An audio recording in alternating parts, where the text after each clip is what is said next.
Today's June 23rd. I was at the game Saturday, and it might have been the hottest game I've ever attended.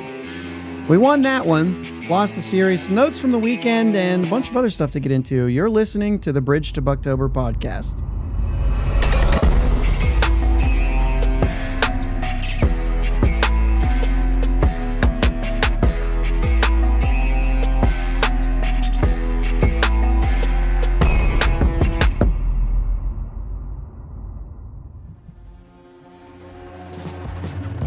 Yins, guys. Thank you for listening to the Bridge to Buctober podcast, where we talk all about them Pittsburgh Pirates and that. My name is Josh, joined as always by my brother Jake. What's up, Jake? Howdy ho, neighbor. That's the second one in a row that you did the howdy ho, neighbor. Yeah. This is new sign on, guys. Howdy ho, neighbor. I don't think so, Tim. Yeah. What's going on, man? That's a tough one to drop, dude.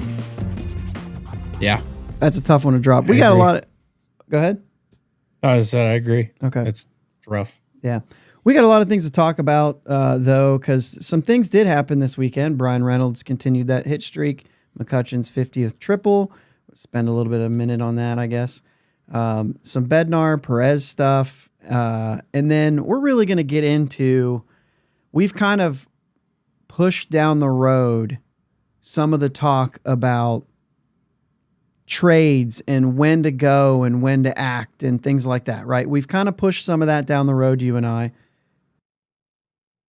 And so we're going to get into a little bit of that. How, the whole thing, the whole picture, right? I don't want to go too far. But we'll take a look at the series a little bit, some of the things, and then look forward to the Reds as well. But I think that big one is going to be, the conversation tonight. The main idea here is where this team is and where we're looking forward to.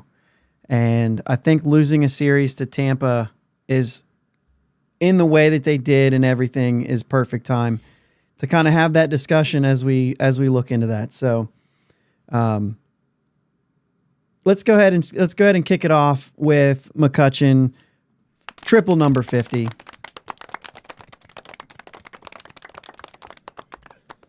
50's not a huge number, right? I mean, I know it's triple, and triples don't come by. 50!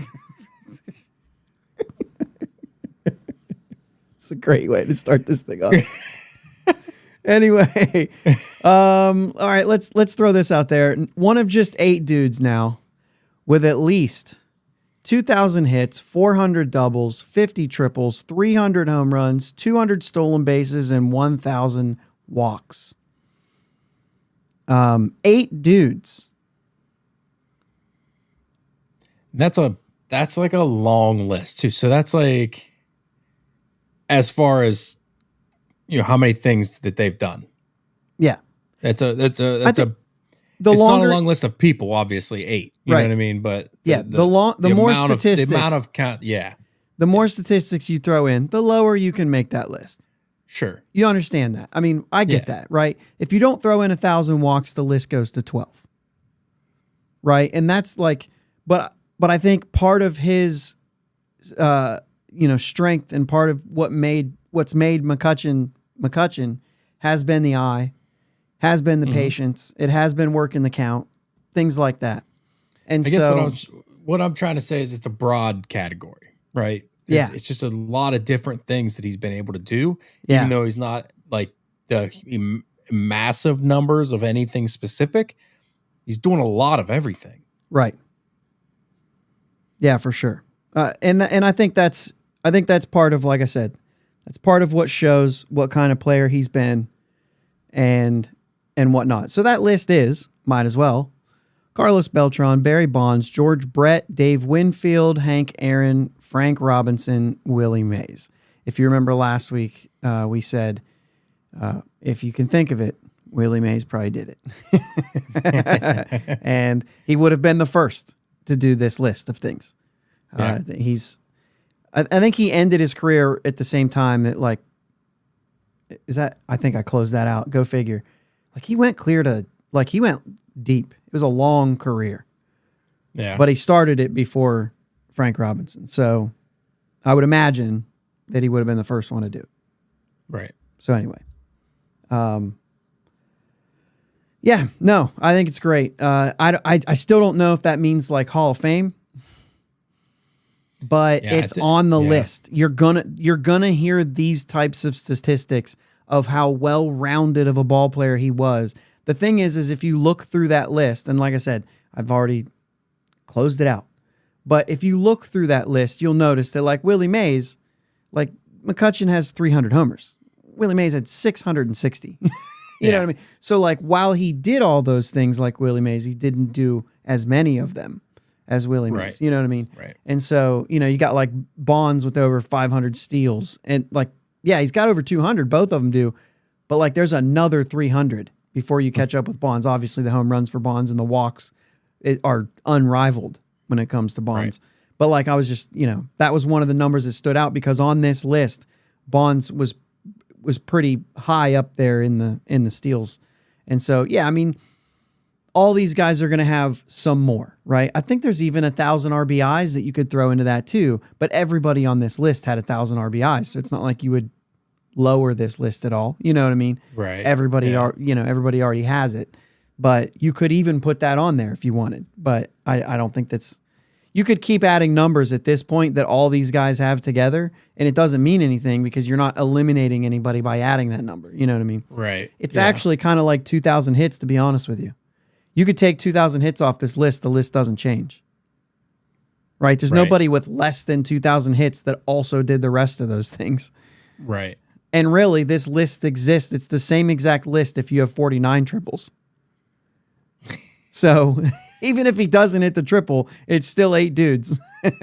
Right. Yeah. So anyway. Just the 50's that nice round number. It is. And sometimes you got to hit the round number. You got to have some zeros at the end of it before people start paying attention.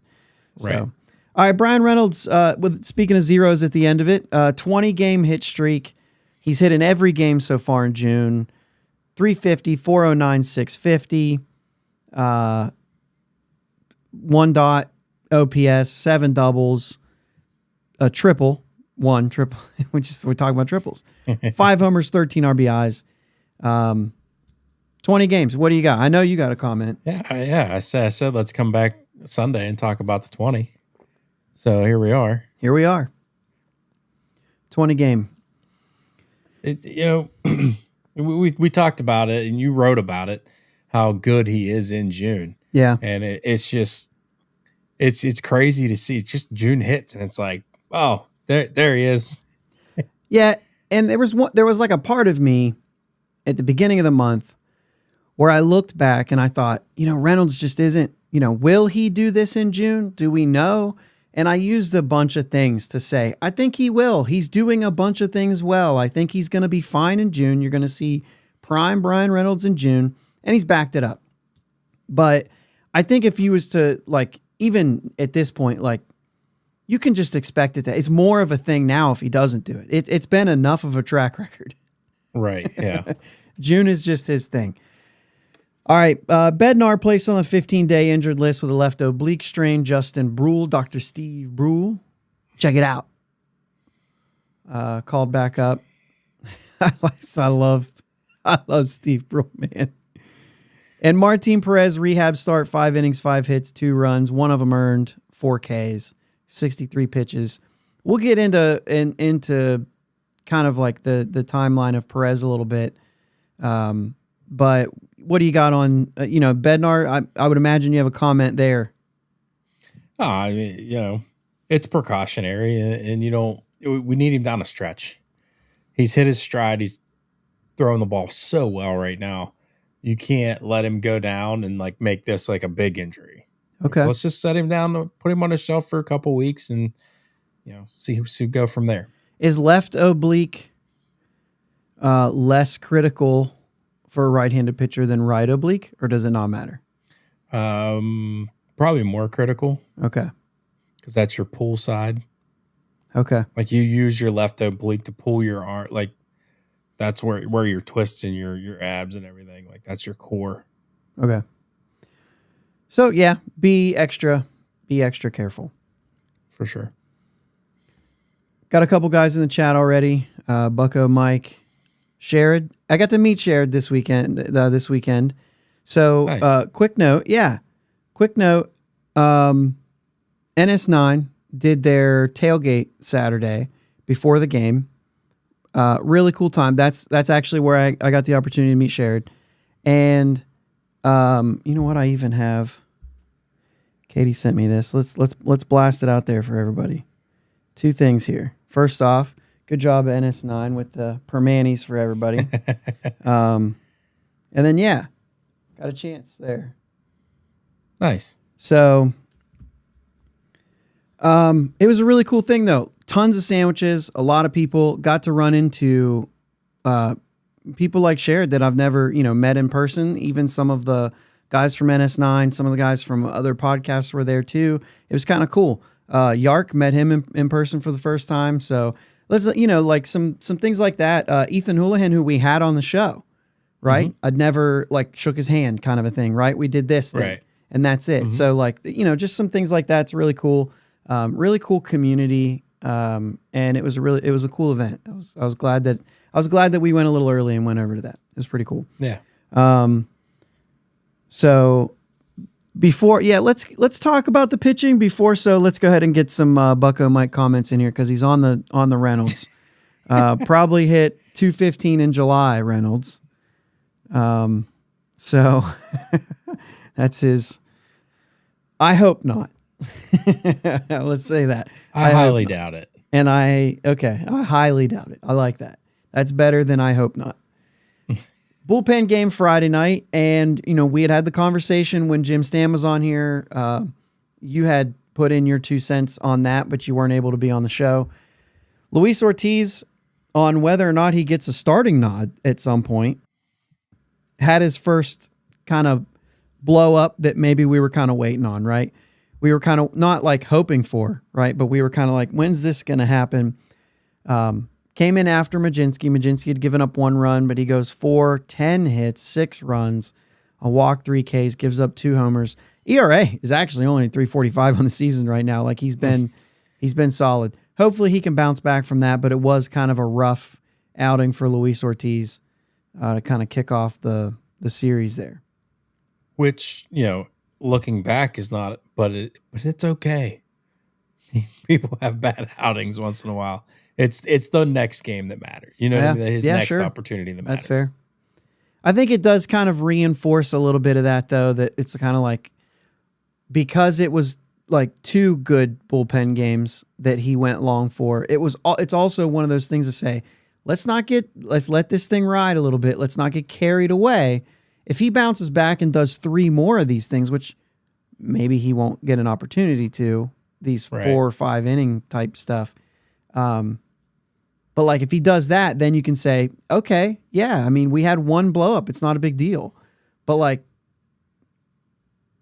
we might talk about rash decisions this show. And I don't want to do that. Let's get a body of work together.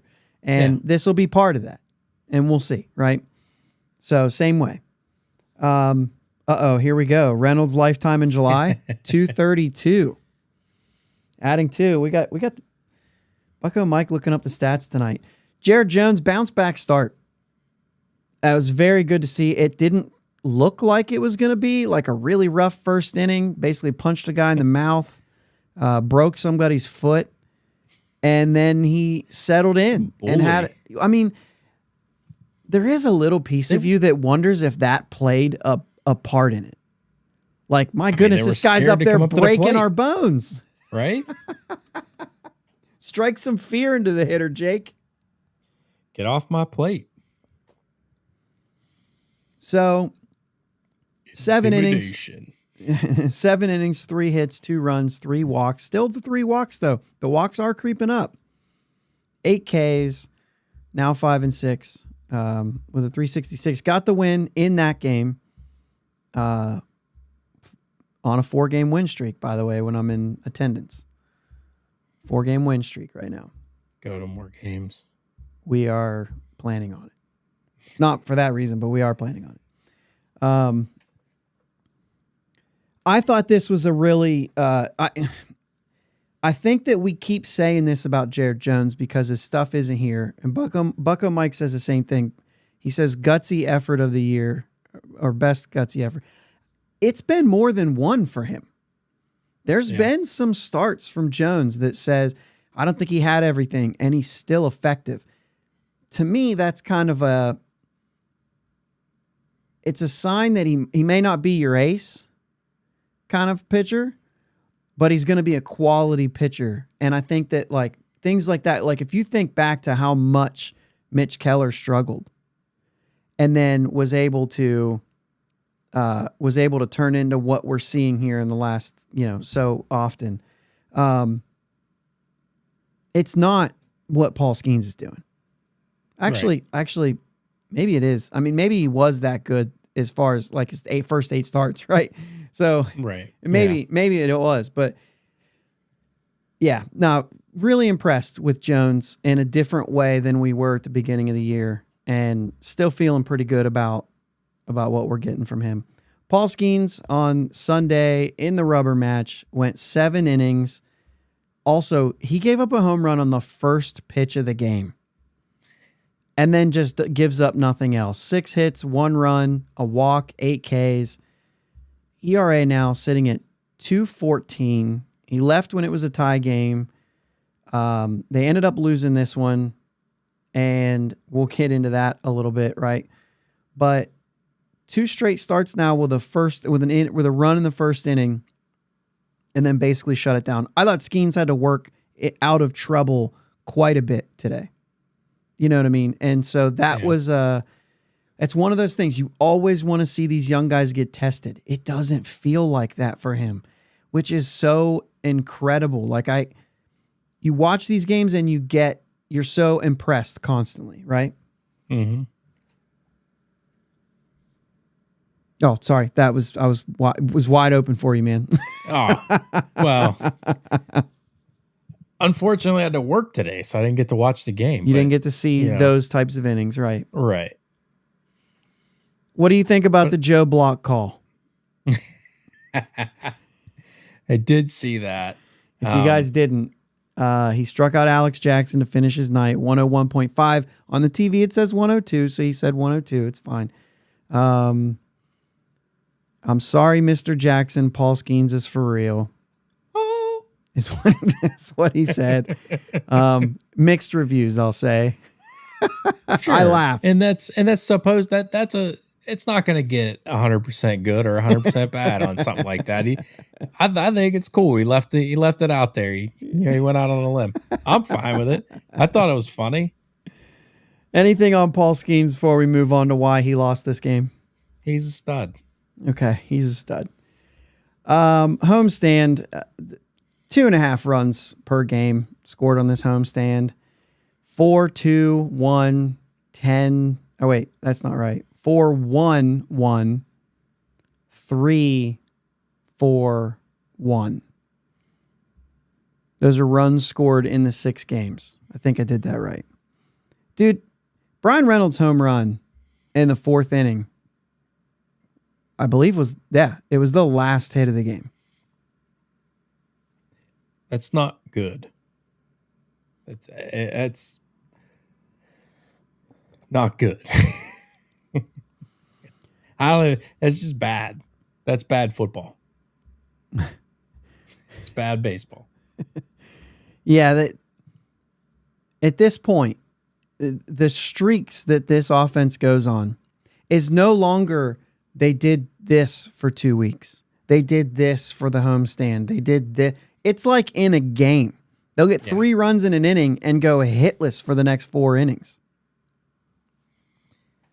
Yeah, it's kind of crazy to watch. Like I'm not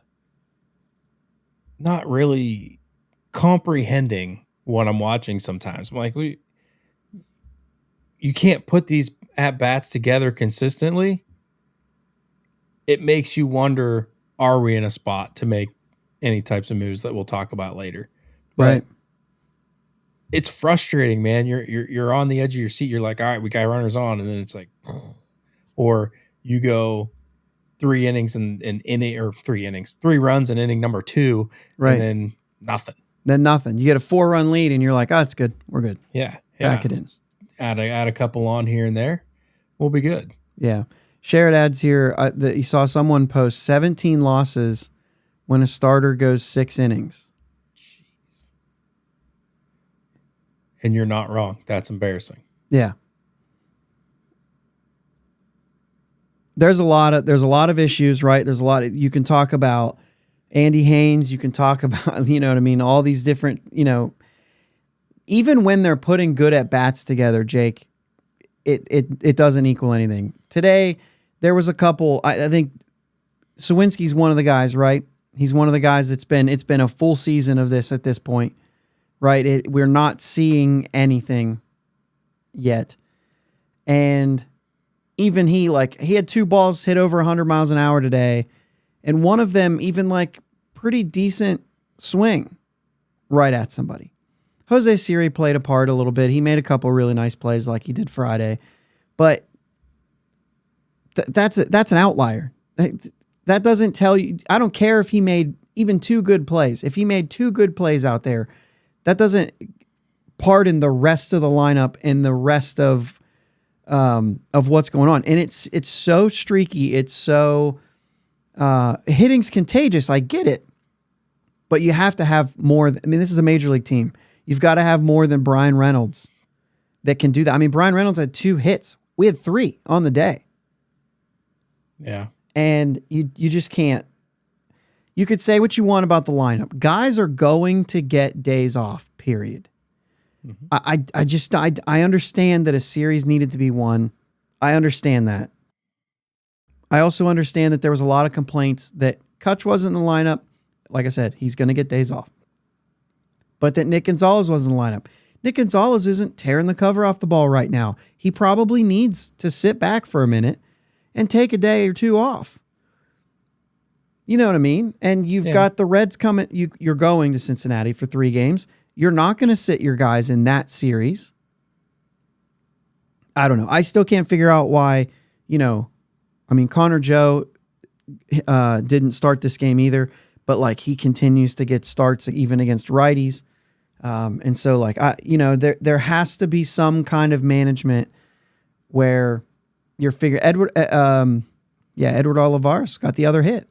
And it's where's he been? There's been opportunities for him to play. Right. And I feel like they haven't been. He's just not been getting them. And I'm not I don't know. Not that he's an answer. Right? No, but he's been playing well enough to get those opportunities. When you got a guy not hitting at all. Presented. Right. Right. So let's get into this now. Okay. Where's my timer at? Good. The National League is bonkers right now. It's absurd, right? The Pirates are 37-40. They're 4th in the NL Central. They're 5-5 in their last 10, 3-3 on this homestand, right, when they're not scoring. And basically this team is playing like a 500 team. And everything I look at all the time, 5-5, 4-6, 6-4, 3-3 on the homestand, right? 4-3, 3-4, whatever on whatever that string is. They're just hovering around. You don't get those 10-game swings. Oh, we just lost 7 in a row. Oh, hey, we swept back-to-back. It's not happening. It is quite literally just a flat line, which isn't terrible, right? It's not. I mean, they could just be losing a bunch. Right. Yeah. So they're only a game and a half back of the Padres for that 3rd wild card spot, assuming the Padres lost that game against the Brewers. I guess I didn't check before we hit record or go live or whatever, but I'm assuming they lost that game. Refresh my page here. They did lose that game. So the Pirates are sitting a game and a half out. The Cardinals are only a game ahead of them, so the 2nd spot, we're only 2.5 games back. It's ridiculous. Atlanta a little bit further, but even they're struggling. The Padres are now 41-41 and hold a wild card spot if the season ended today. So, yeah, you're in it. By default, you're in it, right? The Cardinals and Mets are tied with the Pirates right now. I mean, tied by meaning the Cubs. I mean, the Cubs are. The Mets, a little bit of a different record, but there's still a game and a half. And the Mets have been finally lost a game after whatever his face is, the purple guy. Anyway, the Diamondbacks and the Nationals are really the teams in between them and that. So there's a lot of teams in the mix. Nationals had a playoff spot a couple days ago. You know what I'm saying? Yeah. So wild. Yeah, it's just crazy. And I think the Padres are better than the rest of these teams in a way. Like, at least they got enough stars, but they're also like their run differential is actually a positive number. And the rest of them isn't. So, we'll know more about the team around the All-Star break. Yeah. We'll get an opportunity to see how far they've gone. It's not that far away. It's less than a month away at this point. It's July 15th, starts the All-Star break. But I think it's what we just named it off. Is it like 5 series? When you look at it like that, we've got Reds, Braves to finish out June. Cardinals, Mets, Brewers. So 6. Cardinals, Mets, Brewers, White Sox heading into the break. Okay?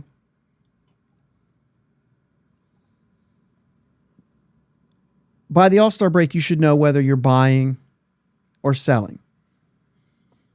I don't think that the Pirates are at all in the selling place. No. Outside of maybe Chapman. You know what I mean? Like, if you think you're out of it, sure, you could deal Chapman. I don't know that there's a whole lot to really deal from. I mean, I assume Rowdy, but he's not valuable at this point. Right. So that's not really a thing, but he would be one. Bob Nutting was asked this week when they announced their Sheets patch. What do you think of the Sheets patch? It's all right. I don't love the red, but whatever. Yeah, some people are loving the red, right? Right. But it's small. Cruz loves it. Yeah. It's small, right? It's not. Yeah. It's not huge. Like remember the Kroger patch that the Reds went out there with? And you know what I mean? There's some of them that are the Braves have that big Quickcrete. Quickcrete, yeah. But it's kind of on brand though. It's that gold. Yeah, but it's huge. Yeah.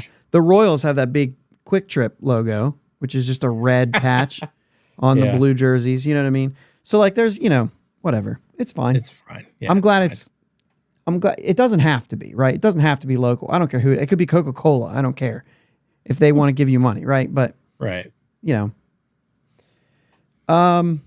So they asked Bob while they were at that deal, some questions, and a lot of quotes came out of here. Need to improve.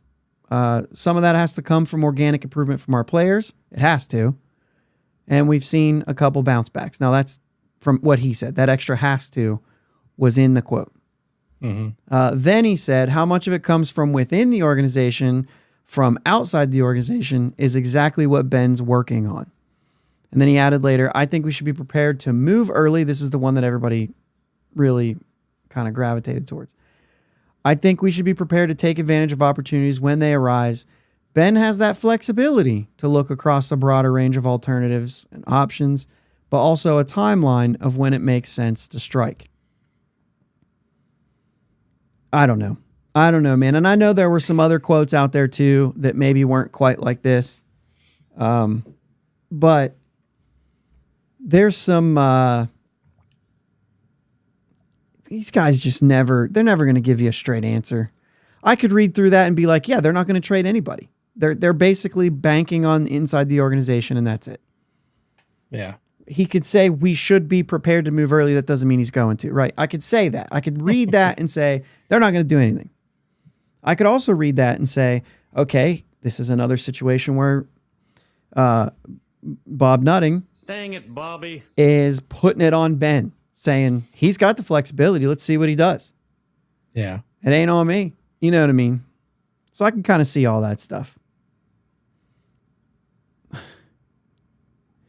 Sherrod says better than Wawa. Let's go. Let's go. All right. Sherrington was asked about Nutting's comments. We'll move on. Then we'll just talk. Yeah. We want to add to the team. We want to make the team better. That's our job.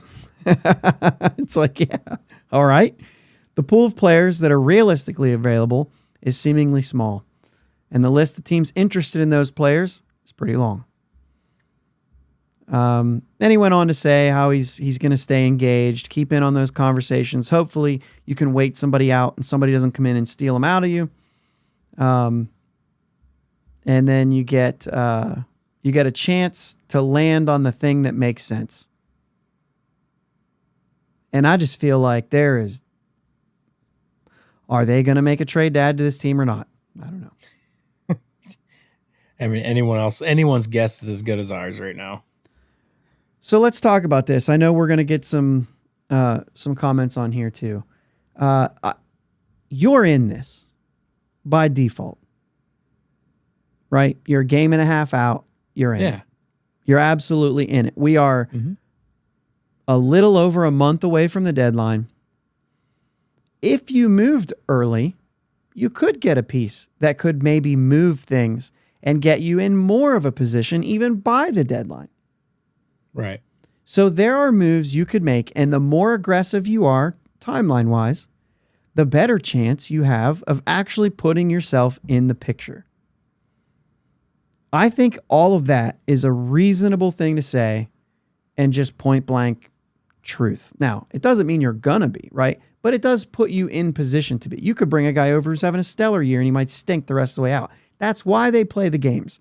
Right. However, you could project forward saying, oh yeah, if he would have worked out, then yes, all of the things, right?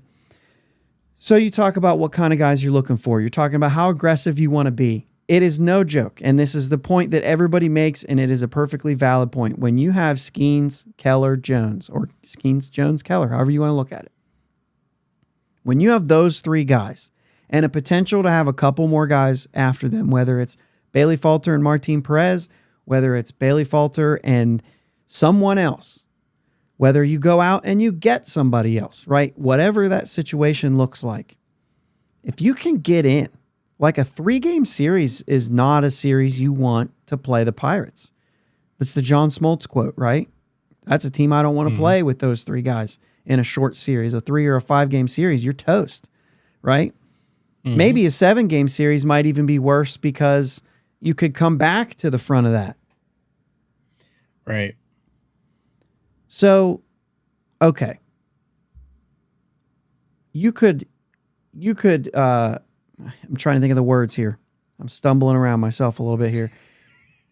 You could visibly imagine that this team, offensive woes aside, pitching wise, in a short series, when you don't have to worry about some of those middle relievers, when you can get Holderman, I'm going to say Chapman, but even that is a little bit nervous because you just don't know where he's going to be. And Bednar, and essentially, another bullpen piece that you might pick up. Carmen Majinski's starting to look a little bit like the guy that, we want. There's some numbers that when you look at it in certain spans, you're like, oh yeah, actually, I see that guy. So he could still be coming into what we saw a little bit last year. Once again, guys are going to have to improve to get there, right? Right now, Majinski's not there. We need to see him get there. We need to see some of these guys take a step forward. Maybe an acquisition in the bullpen is something that's very helpful in those types of situations where you could see this team being a menace if they can hit, which brings you down to what does it look like to go get how many bats do you need? How impactful do you need it to be? We talked about this. We said, look some stuff up, see what you like, look around the league a little bit. Obviously, there's not a whole lot of teams you can look at, but look at those teams and see if there's anybody there. So let's get into this conversation now. First things first. How aggressive are you looking at Luis Robert? Are you looking at Jazz Chisholm? Are you looking at Pete Alonso, Vlad Guerrero? Is it pretty safe to say that all those are a big splash? I think maybe Alonso and Vlad maybe on one kind of end of it. Alonso's more of a rental. Vlad's more of a name. Robert's a younger player who's often injured, and then Jazz Chisholm probably the bottom of that group. What is your maybe aggressiveness here? Do you think, hey, it's time, pedal the metal, and you could make the case, like, right, this is the case. You could make the say, like, how many times do you know you're going to have those three? Right, yeah. And so I don't want to get too carried away here. I don't want to go like crazy aggressive because we're going to have them for the next 4 or 5 years. You know what I mean? Well, you have to consider the fact that, like, what if they're not there? What if one of them is hurt? They're injured. I mean, that's the biggest thing, right? We know contractually, you guys get that. Yeah. That they're going to be there. But let's talk about, you know what I mean? What we're looking at now is maybe whether they're on the run they're on, whether they're, you know what I'm saying? Yeah. But you still have to be, they still have to be very careful with the way they just go in and start dealing people, because you don't want to sell the farm for one season. That's not what they're trying to build. They're trying to build sustainability and competitiveness. Mm-hmm. Right? Define sell the farm for me to know what you're thinking, because I've seen some people use the phrase sell the farm, and I think there's maybe some different opinions on what that even means. Like, I'm not trading some of my top prospects. Like, Termar's untouchable. Untouchable. Oh yeah. Termar's untouchable. I don't want to see I'm just name blanking already. Sure. After one. Right. I like Harrington. I don't want to see him go anywhere. There's a lot of guys. Solomito and Bubba Chandler are the guys you're thinking of too. Yeah. Like, these guys, I don't want to see all them go. I don't want to see. But would you see one of them go? When I hear sell the farm, they're all gone. Right. Like, maybe not all of them, but like you're dumping a ton. That's sell the farm to me. It's like all in. Yeah. It's 2024 or bust. You know what I'm saying? Right. And that's what we can't get carried away with, because yes, you're on a run, you're in it, but it's not like we're sub 500. Yeah. You know what I mean? We're not even a 500 team right now. We're lucky we're in it, but we're in it nonetheless. Sure. So I think you got to look at the right piece, the right package, or you stay put. Okay, so just to pull Ron Heichel's chat in here, he says hitting gets you to the playoffs, pitching wins the playoffs.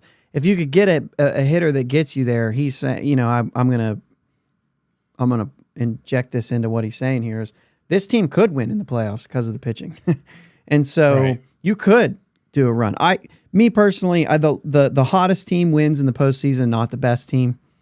I've said that a long time. The best team is the team who has the most wins after 162. That's the best team. Then there's the best team on paper, which is entirely different, right? That's the best team maybe projecting forward.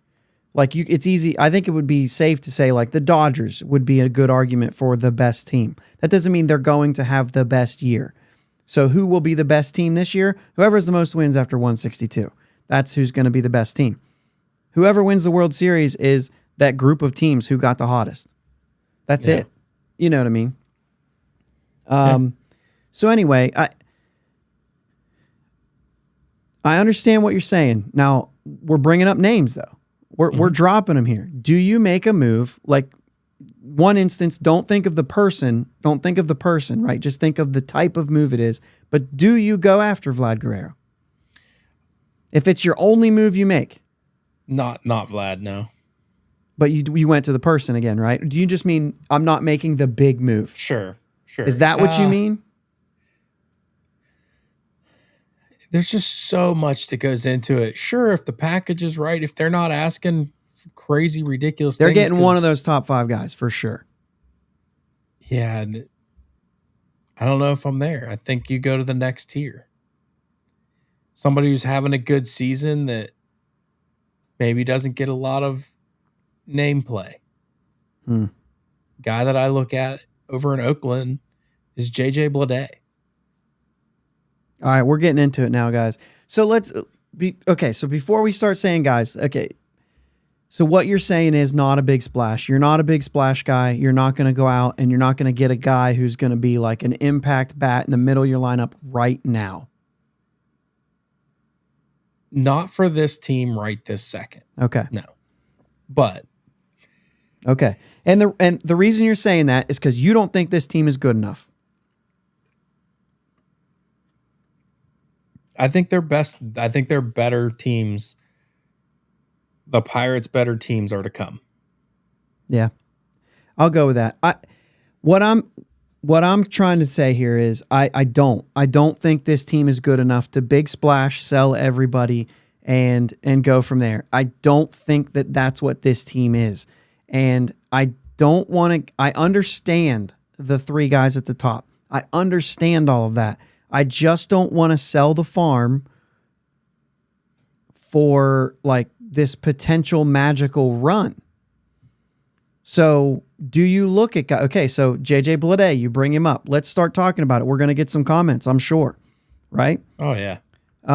So let me get to my tabs here because I have a lot of tabs open. Matter of fact, I'm going to close the box scores out. I don't need them anymore. Let's get them out of the way. I don't even need that thing anymore. Get that out of the way. JJ Bleday, let's bring him up first. OPS plus this year of 136. Like, that's a good player. And I know we got a comment in here.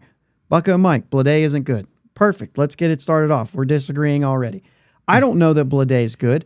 Bleday is 26 years old, hasn't blown up yet.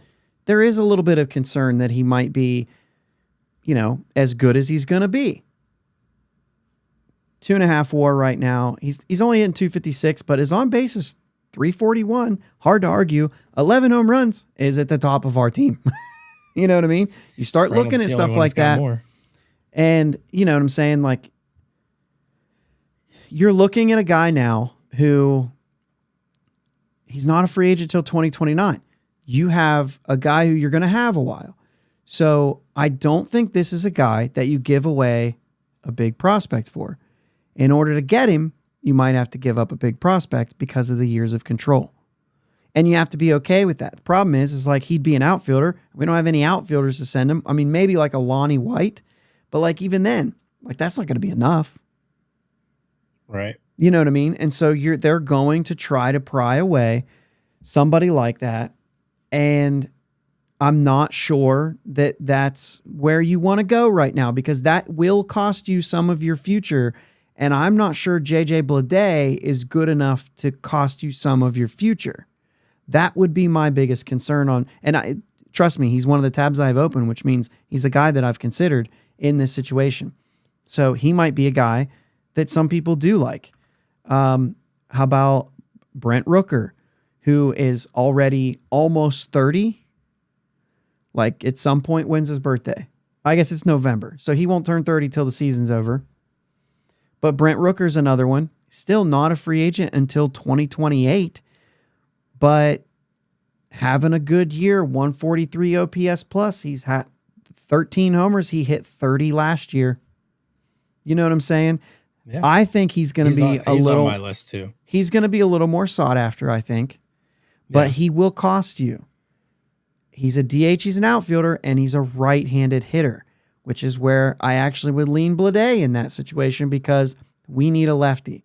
Although I'm not sure that that's it either. But he's in 261, 338 on base. But it's the home runs. He has power. I looked at it. So we're looking at Oakland right now only, right? They're out of it. I mean, seemingly. So, you know what I'm saying? Let's go. Yeah. So drop your Oakland guys in there in the chat here. Actually, I'm going to read this Sherrod's comment here. I don't like Reynolds if they come with multiple years. I said rentals. If they come with multiple years of control, then yes, top 5 prospect. I actually love Reynolds right now because they won't cost a top 5 prospect. That's actually where I'm looking is I want a guy who's going to be a free agent at the end of this year or at the end of next year because he's not as expensive. The way baseball's working right now, dude, it's those years of controls that cost money, whether the player's good or not. How about Abraham Toro? I don't know. I mean, he's injured right now, but there's some pop there. It's like a, I don't know. He can play first. He can play third. He can play second. If he replaces a Jared Triolo on the team, is that an upgrade? I think so, right? Yeah. So that's the kind of stuff I'm saying, like that bench. And we had a comment on here too. It was actually shared. The Sunday lineup is okay when you have a bench. Right now, we don't have a bench. If we get a guy like this, that's a bench piece that now you can say, hey, we're rounding this team out a little bit. Right? Yeah. And then I went with a couple pitchers while we're on Oakland, even though we're talking hitting. Michael Kelly, but he's got a lot of control, but he's 31. So I feel like that's probably an easy one. But he's got a 2.59 ERA so far. And that's my middle relief type fix, right? I'm not trying to fix the back end right here. I don't know. Those kind of guys are, you know what I mean? The Rooker one that you were looking at, it's just a little interesting. Against righties, even though he's a right-handed hitter, he's a better hitter against righties. 268 with 9 homers. 236 with 4 against, a lot more plate appearances, but. Yeah. But how much does PNC Park play into that, though? How many of those homers are falling short? How many of those homers are flyouts to left? That's the whole thing. I think you're going to have to consider Pitt City says, hey ho, Shelton and Haynes needs to go. So that's not going to happen. We can move on there. Yeah. Sherrod says, whoever we get, Haynes will change him. And there's a lot of truth to that too. I don't know how much of that you even want to, you know what I mean? Getting Vladimir Guerrero coming in who's not lifting the ball enough, what difference is that going to really make? Right. If we got a guy who's not helping, Rowdy Tellez lift the ball, I don't really know. I'm going to move into a comment here. Bucko Mike says, Spencer Horwitz, you're looking at the Blue Jays here. He is a younger player. Actually don't have him open because of that. He's not a free agent until 2030. Second, first, he's 5'10". He's mostly a second baseman, I think, and that's why I kind of am turned off by that. I don't see how that helps. I think we have enough options at second base between Triolo, Gonzalez, and Peguero. I have to feel pretty confident one of them's going to hit right now. That's Gonzalez. I know he's scuffling a little bit right now, but that's short. That's going to happen. I still believe Gonzalez has a stick to be, a good. I think if he could land in a 6 or 7 hole in a lineup, he could be very good. Mm-hmm. You know what I mean? I think we started putting him in the 4 hole, and I think that's a little too much. But as a role player, I think he's a very good player. Yeah. But yeah, sure. The guy doesn't strike out. He is a left-handed hitter. He does not strike out. What does he have? He's only played in 12 games. He's only struck out 5 times. I don't really know. If you're into that, there's not much pop there. He doesn't strike out. This game is different, man. I don't know. I don't know if you can get away with banjo hitting anymore. Yeah. Well. So let's talk. Luis Arraez is all right at it. Dude, that's an elite talent. If you're elite, yes, you can get away with it. Yeah. But there's still a lot that he's not. He can be on base. If you've got a lineup, it can help you. But as you saw in Miami, if you don't have a lineup, it doesn't matter. He's just a guy that's standing out there on base. And he's terrible defensively. So, you know what I mean? I don't know what. All right, so let's talk Blue Jays. Let's talk Vladimir Guerrero. Are you in or not? Is that a big splash? It would be a big splash. I just don't know that he'd help.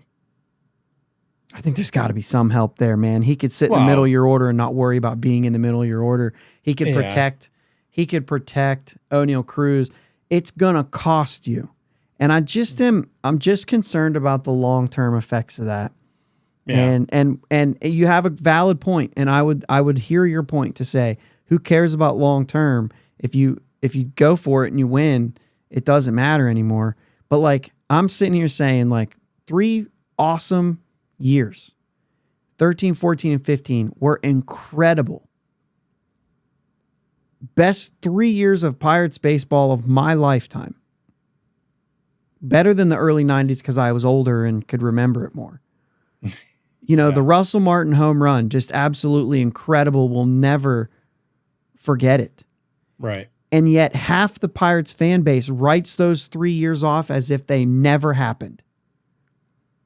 And all they say is 30 plus years of this stinking team. And I'm like, no, that's not true. Those 3 years were real. Right.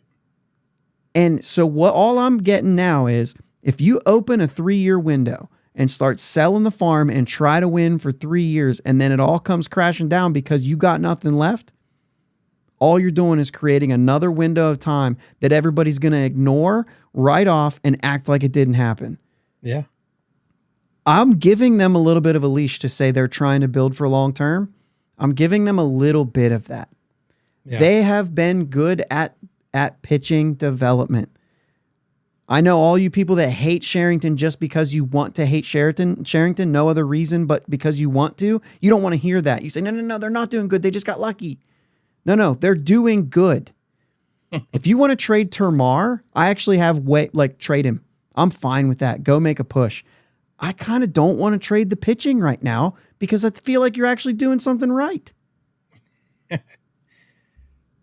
Sorry. Getting a little excited. I get that. I still think you can't trade. I don't know. All right, here's one for you. Dalton Varsho, not a free agent until 2027. Gary Varsho's boy. I just think he's overrated. I don't know, man. He's a great outfielder. We know that, right? You can't deny that. He's a great outfielder. The average is low, right?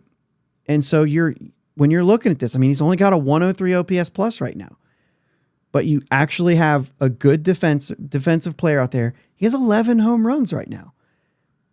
This is a little bit of like, if he's what we thought Jack Suwinski was going to be, but also a good defender, getting a guy like Dalton Varsho right away means that Jack Suwinski goes to AAA and said, now you can figure it out, dude. And now the pressure's on. So I think there's a little bit, and it's not going to cost you. I mean, maybe a little bit, but the numbers aren't there. I thought you'd like him because he's only 5'8". You like the little guys. I do, but okay. I don't see. This is the kind of things that I am kind of thinking. Like, I think the Pirates need to make moves that aren't going to cost you one of those top 6 guys. You know what I'm saying? Yeah. And I think Dalton Varsho is a guy that doesn't cost one of those guys. If they're blowing the thing up, they're not going to hang on to Dalton Varsho. Like, that's not a guy they're going to hang on to. Right. Give me another team. We're nearing the end here. I mean, you can say White Sox, Angels, Rockies, Marlins. Those are the teams that are really out of it right now. There's really nobody on the Rockies. I think we talk about the Rockies last. I think there is. I think there's nobody on the Angels outside of maybe like a Brandon Drury who's doing absolutely horrible. That's more of like a they let him go and you pick him up and he can take Triolo's place, but he's terrible.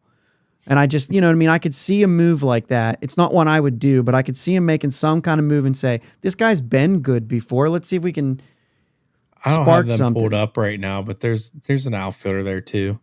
Is it Taylor Ward? Taylor Ward. It's another right-handed guy. Yeah. But he's got 12 homers. He's another guy it's a guy you could think of, but once again, it's a right-handed hitter. And it just, when you're thinking of the outfield mix, what I would like to see them acquire is someone that allows them to just put Jack Suwinski in AAA. I'm a big Jack Suwinski fan. He's not getting it done, and it's going to take more than, it's not just going to all of a sudden click for Suwinski. Like he's not going to happen. He's got to go figure this thing out for a long time. And the only way you're going to do that is if you acquire somebody that takes his place. Jazz Chisholm, Say it. I mean, people are saying it. I don't think they're going to go for somebody like that. Please don't say Josh Bell. He can't catch a ball that Cruz throws across the infield. Right. They've got some guys like Jesus Sanchez, Brian De La Cruz. Jake Berger's been terrible. I wouldn't go that route. But you could get some bullpen help. Bucko Mike told me earlier tonight, Tanner Scott, their closer. You might be able to get him for something else. He's a free agent at the end of the year. He'd be a great lefty rental in the back end. Could be an eighth inning guy.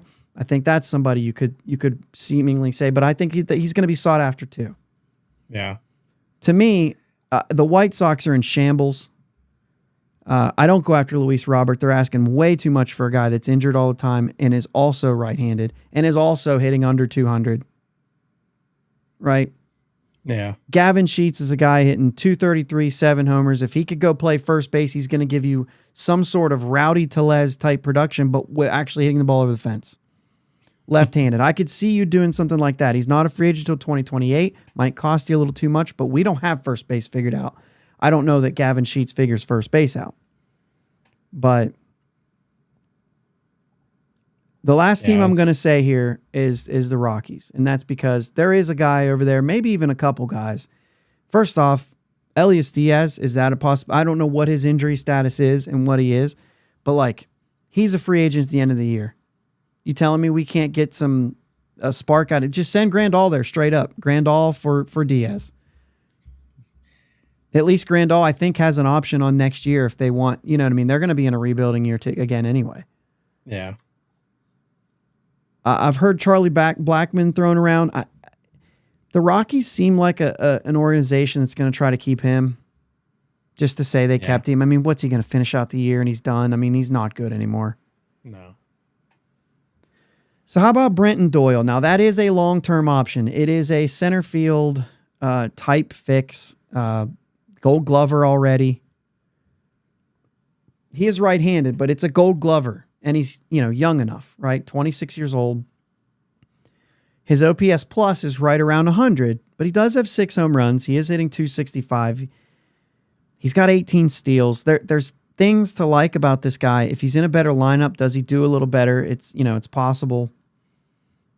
He could be a guy that you could say, like, if we're building a package, it's not like a mega top guy, but you're going to have to give up some guys to get a guy like that. But does it finally fix? I think center field's like a long-term, first base and center field. Those are long-term fixes that need to happen on this team. There's nobody there. Right. And the other one, speaking of first base, is Ryan McMahon, who isn't a free agent until 2028. Is he playing first base for him? No, but he's played first base. I honestly didn't know that. Yeah, I thought he was just third base. Third base, second base, first base. He's played them all. I got them all. He's played 70 games in the show at first base. He could be a first base option. Key Brian Hayes, there's no secret. The guy's injured. You know what I mean? He's got a back issue that could play. Defensively, he's there, but then Ryan McMahon is there too. Yeah. Imagine him even at first base, go through that list. The offense is there. It's going to cost a lot, but to me, not a free agent until 2028. This is a guy that this is probably one of the guys I would say, all right, deal from those bigger names.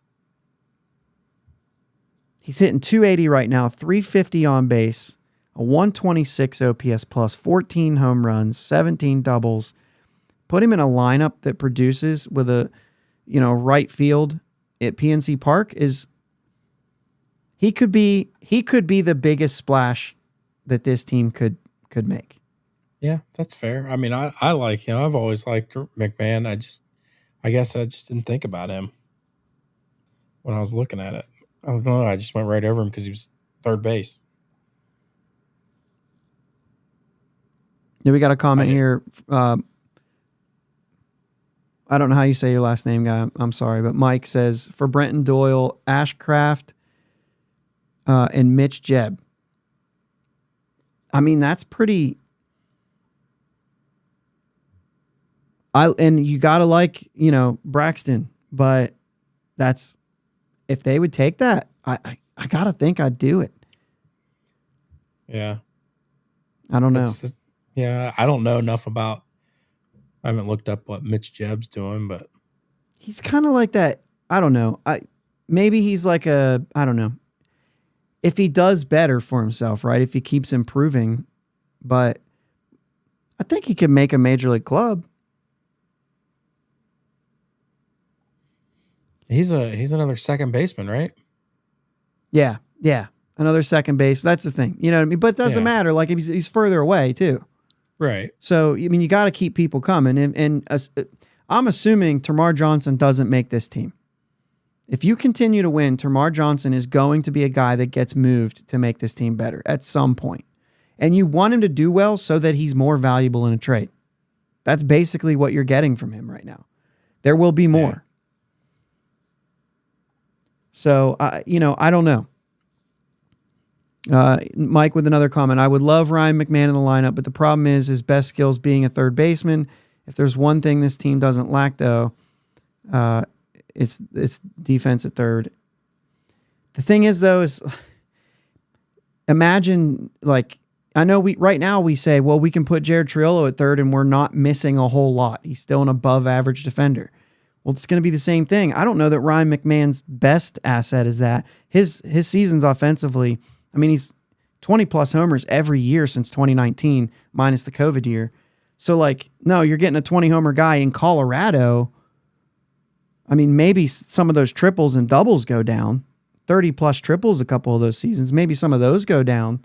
Or doubles, I mean. 3 triples, that's not going to happen at PNC Park. You know what I'm saying? But He might hit a few more home runs.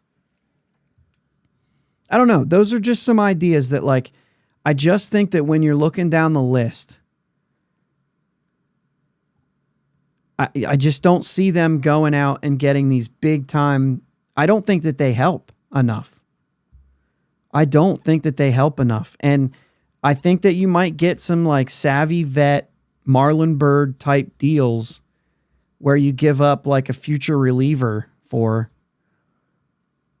The problem is there's just not as many teams out of it.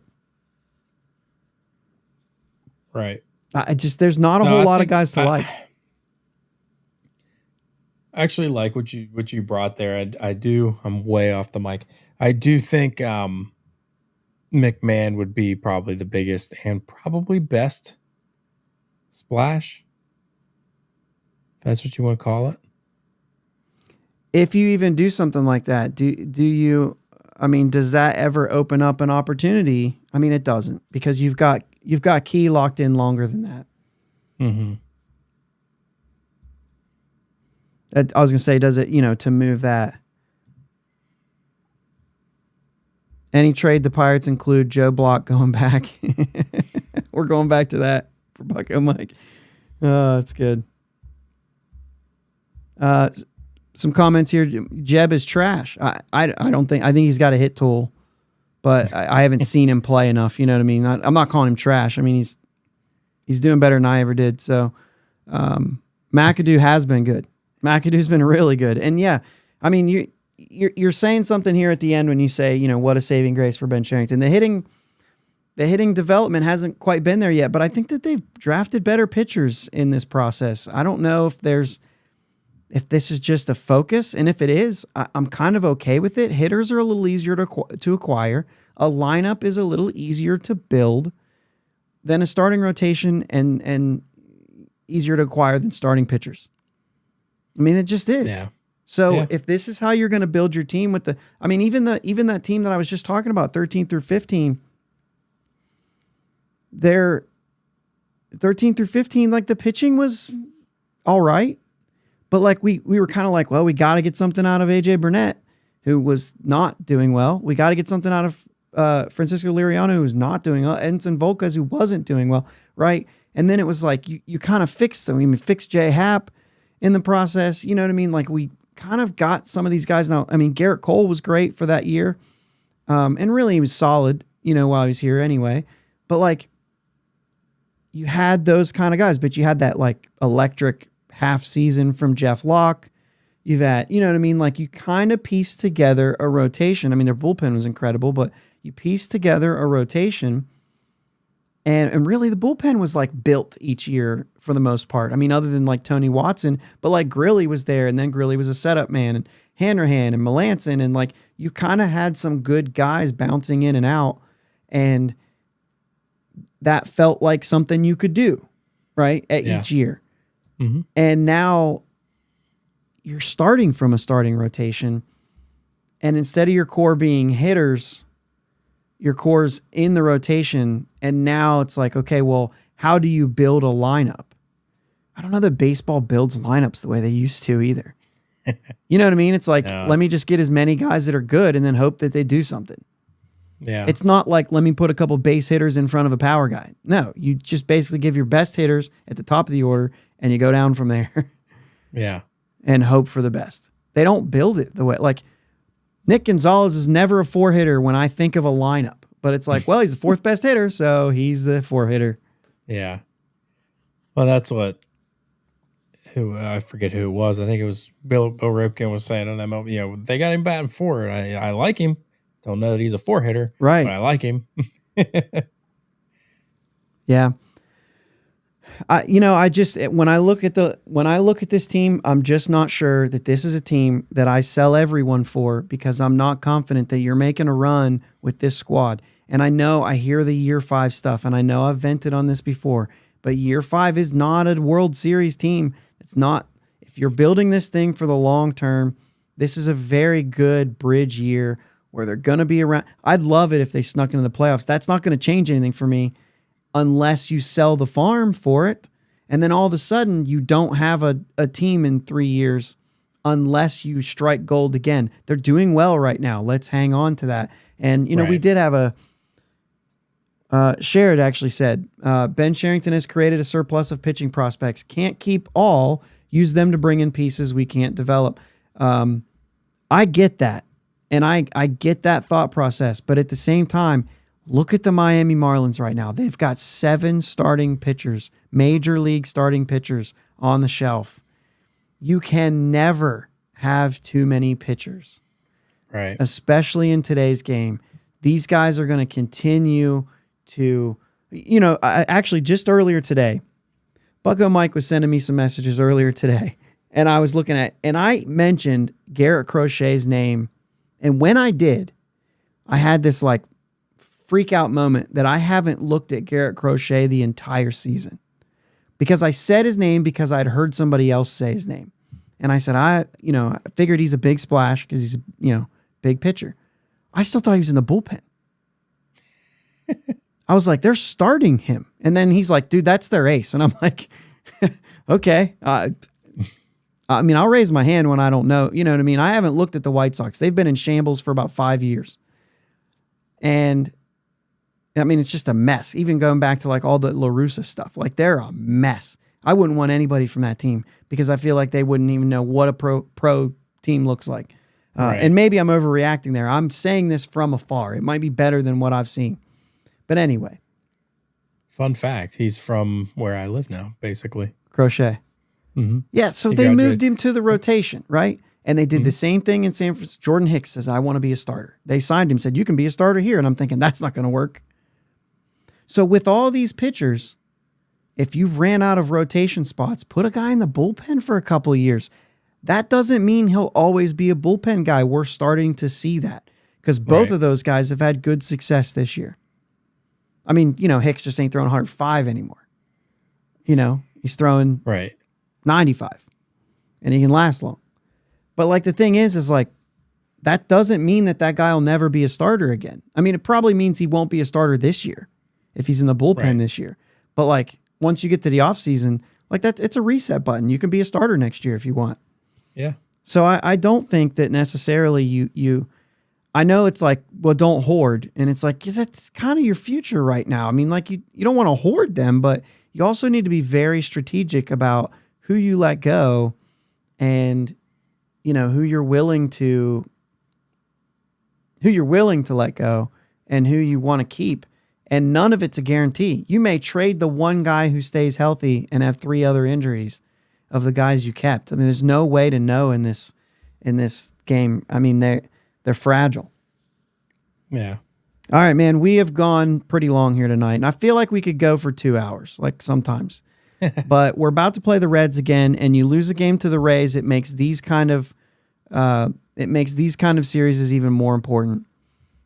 Falter versus Spires Monday night. So if you're listening on audio, that's tonight. If you listened on Monday. And then Green and Andrew Abbott, the next 2 games, the Pirates have them listed as to be TBD. They pitched a lot of games this year, TBD. I imagine Keller gets one of these games. Depends on what they do for the other one.